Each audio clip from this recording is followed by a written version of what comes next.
বঙ্কিমচন্দ্র চট্টোপাধ্যায়ের প্রথম খণ্ডের পাঠ আমরা শেষ করেছি।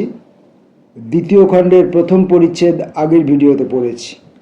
আজকে পড়ব দ্বিতীয় খণ্ডের দ্বিতীয় পরিচ্ছেদ। জীবানন্দ চলিয়া গেলে পর শান্তি নিমাইয়ের দাওয়ার উপর গিয়া বসিল। নিমাই মেয়ে কোলে করিয়া তাহার নিকট আসিয়া বসিল। শান্তির চোখে জল আর নেই। শান্তি চোখ মুছিয়াছে, মুখ প্রফুল্ল করিয়াছে, একটু একটু হাসিতেছে, কিন্তু গম্ভীর, কিছু চিন্তাযুক্ত, অন্যমনা। নিমাই বুঝিয়া বলিল, তবু তো দেখা হলো। শান্তি কিছুই উত্তর করিল না, চুপ করিয়া রহিল। নিমাই দেখিল শান্তি মনের কথা কিছু বলিবে না। শান্তি মনের কথা বলিতে ভালোবাসে না, তাই নিমাই জানিত। সুতরাং নিমাই চেষ্টা করিয়া অন্য কথা পারিল। বলিল, দেখ দেখি বউ, মেয়েটি কেমন? শান্তি বলিল, মেয়ে কোথা পেলি? তোর মেয়ে হলো কবেলো? নিমাই, মরণ আর কি, তুমি জমের বাড়ি যাও। এই যে দাদার মেয়ে। নিমাই শান্তিকে জ্বালাইবার জন্য এ কথাটা বলে নাই। দাদার মেয়ে অর্থাৎ দাদার কাছে যে মেয়েটি পাইয়াছি। শান্তি তাহা বুঝিল না, মনে করিল নিমাই বুঝি সুচ ফুটাইবার চেষ্টা করিতেছে। অতএব শান্তি উত্তর করিল, আমি মেয়ের বাপের কথা জিজ্ঞাসা করি নাই, মার কথাই জিজ্ঞাসা করিয়াছি। নিমাই উচিত শাস্তি পাইয়া অপ্রতিভ হইয়া বলিল, কার মেয়ে কি জানি ভাই, দাদা কোত্থেকে কুড়িয়ে মুড়িয়ে এনেছে, তা জিজ্ঞাসা করবার তো অবসর হলো না। তা এখন মন্বন্তরের দিন, কত লোক ছেলেপুলে পথে ঘাটে ফেলিয়া দিয়া যাইতেছে। আমাদের কাছেই তো কত ছেলে মেয়ে বেচিতে আসিয়াছিল, তা পরের ছেলে মেয়ে কে আবার নেয়? আবার সেই চক্ষে সেই রূপ জল আসিল। নিমি চক্ষের জল মুছিয়া আবার বলিতে লাগিল, মেয়েটি দিব্য সুন্দর, নাদুস নুদুস, চাঁদপানা দেখে দাদার কাছে চেয়ে নিয়েছি। তারপর শান্তি অনেকক্ষণ ধরিয়া নিমাইয়ের সঙ্গে নানাবিধ কথোপকথন করিল। পরে নিমাইয়ের স্বামী বাড়ি ফিরিয়া আসিল দেখিয়া শান্তি উঠিয়া আপনার কুটিরে গেল। কুটিরে গিয়া দ্বার রুদ্ধ করিয়া উনুনের ভিতর হইতে কতগুলি ছাই বাহির করিয়া তুলিয়া রাখিল। অবশিষ্ট ছায়ের উপর নিজের জন্য যে ভাত রান্না ছিল তাহা ফেলিয়া দিল। তারপরে দাঁড়াইয়া দাঁড়াইয়া অনেকক্ষণ চিন্তা করিয়া আপনা আপনি বলিল, এতদিন যাহা মনে করিয়াছিলাম আজই তাহা করিব। যে আশায় এতদিন করি নাই তাহা সফল হইয়াছে। সফল কি নিষ্ফল? নিষ্ফল, এ জীবনই নিষ্ফল। যাহা সংকল্প করিয়াছি তাহা করিব। একবারেও যে প্রায়শ্চিত্ত, শতবারেও তাই। এইভাবে শান্তি ভাতগুলি উনানে ফেলিয়া দিল। বন হইতে গাছের ফল পাড়িয়া আনিল, অন্নের পরিবর্তে তাহাই ভোজন করিল। তারপর তাহার যে ঢাকাই শাড়ির উপর নিমাইমণির চোট, তাহা বাহির করিয়া তাহার পাড় ছিঁড়িয়া ফেলিল। বস্ত্রের যেটুকু অবশিষ্ট রইল, গেলি মাটিতে তাহা বেশ করিয়া রং করিল। বস্ত্র রং করিতে শুকাইতে সন্ধ্যা হইল। সন্ধ্যা হইলে দ্বার রুদ্ধ করিয়া অতি চমৎকার ব্যাপারে শান্তি ব্যাপৃত হইল। মাথার রুক্ষ আগুলফ লম্বিত কেশদামের কিয়দংশ কাঁচি দিয়া কাটিয়া পৃথক করিয়া রাখিল। অবশিষ্ট যাহা মাথায় রহিল তাহা বিনাইয়া জটা করিল। রুক্ষকেশ অপূর্ব বিন্যাস বিশিষ্ট জটাভারে পরিণত হইল।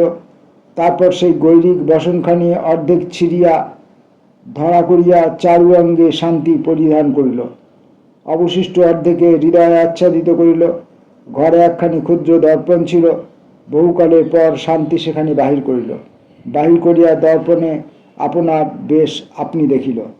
দেখে বলিল, হায়, কি করিয়া কি করি।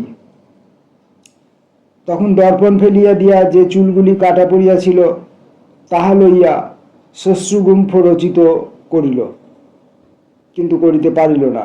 ভাবিল, ছি ছি ছি, তাও কি হয়? সে দিনকাল কি আছে? তবে বুড়ো বেটাকে জব্দ করিবার জন্য এ তুলিয়া রাখা ভালো। এই ভাবিয়া শান্তি সেগুলি কাপড়ে বাঁধিয়া রাখিল। তারপর ঘরের ভিতর হইতে এক বৃহৎ হরিণ চর্ম বাহির করিয়া কণ্ঠের উপর গ্রন্থি দিয়া কণ্ঠ হইতে জানু পর্যন্ত শরীর আবৃত করিল। এইরূপে সজ্জিত হইয়া সেই নতুন সন্ন্যাসী গৃহমধ্যে ধীরে ধীরে চারিদিক নিরীক্ষণ করিল। রাত্রি দ্বিতীয় প্রহর হইলে শান্তি সেই সন্ন্যাসী বেশে দ্বারোদ্ঘাটনপূর্বক অন্ধকারে একাকিনী গভীর বনমধ্যে প্রবেশ করিলেন। বনদেবীগণ সেই নিশীতে কানন মধ্যে অপূর্ব গীতধ্বনি শ্রবণ করিল। দর্বরি ঘোড়াচড়ি কোথা তুমি যাও রে, সমরে চলিলু আমি হামে না ফিরাও রে। হরি হরি হরি হরি বলিরণ রঙ্গে, ঝাঁপ দিব প্রাণ আজি সমর তরঙ্গে। তুমি কার কে তোমার কেন এসো সঙ্গে, রমণীতে নাহি সাদ রণজয় গাওরে। পায়ে ধরি প্রাণনাথ আমা ছেড়ে যেও না, ওই শুনো বাজে ঘন রণজয় বাজনা। নাচিছে তুরঙ্গ মোর রণ করে কামনা, উড়িল আমার মন ঘরে আর রব না। রমণীতে নাহি সাদ রণজয় গাওরে।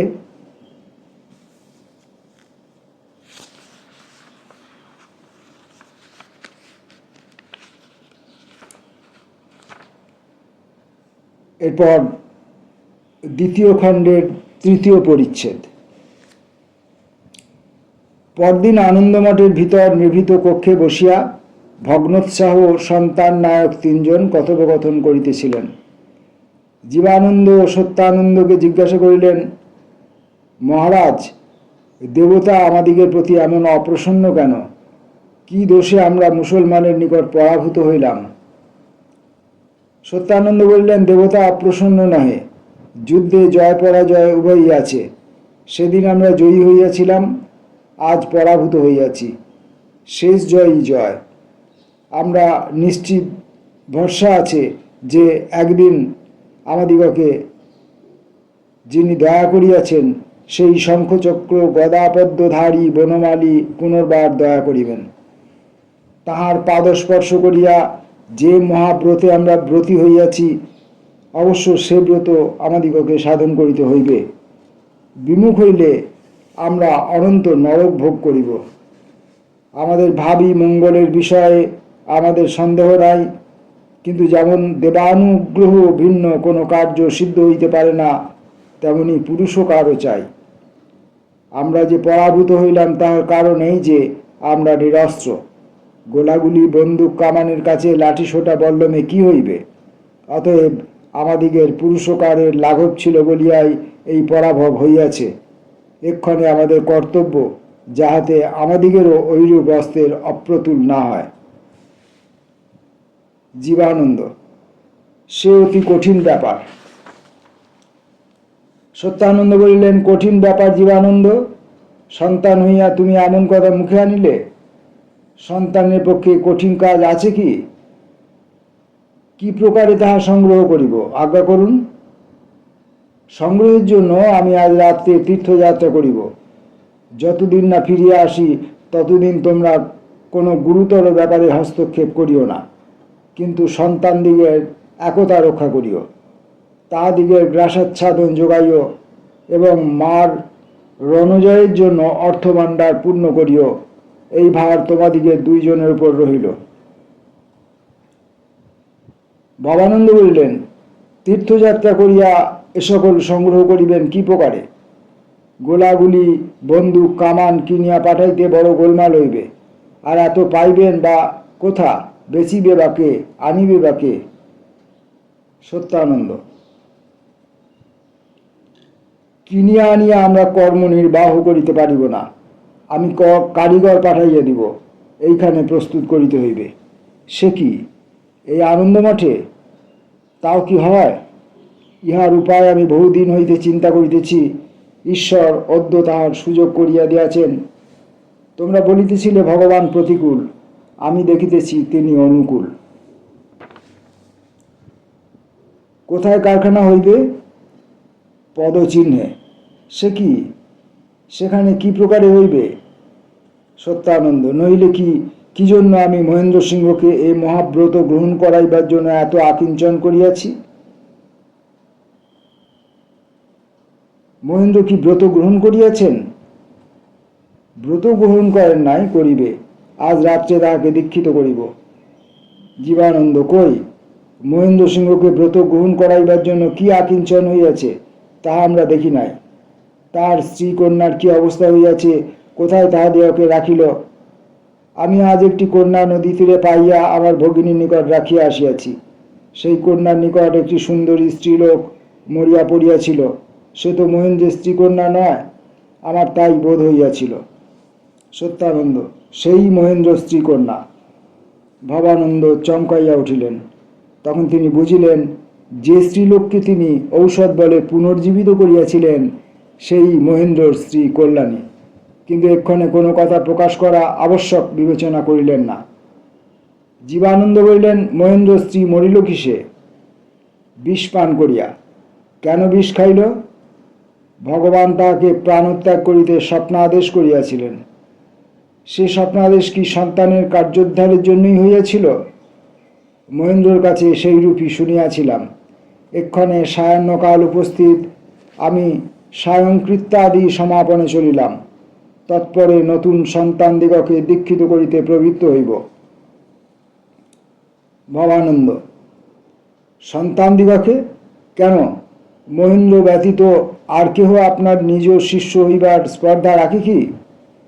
হ্যাঁ, আরেকটি নতুন লোক। পূর্বে আমি তাহাকে দেখি নাই, আজই নতুন আমার কাছে আসিয়াছে।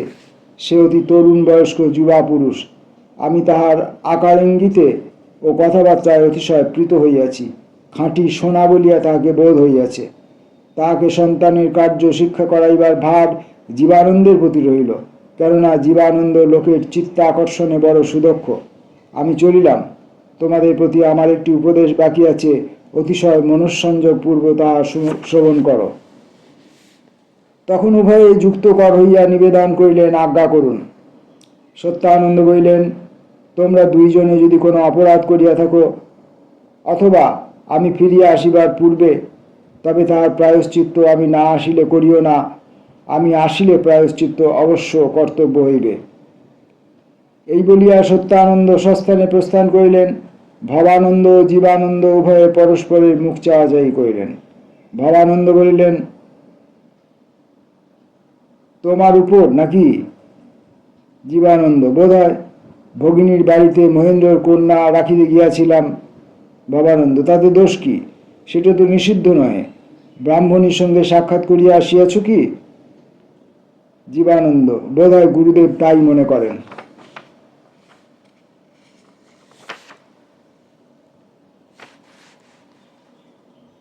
আনন্দমঠের দ্বিতীয় খণ্ডের দ্বিতীয় তৃতীয় পরিচ্ছেদ আজকে পড়লাম। পরের দিন আসবো পরের পাঠে। নমস্কার।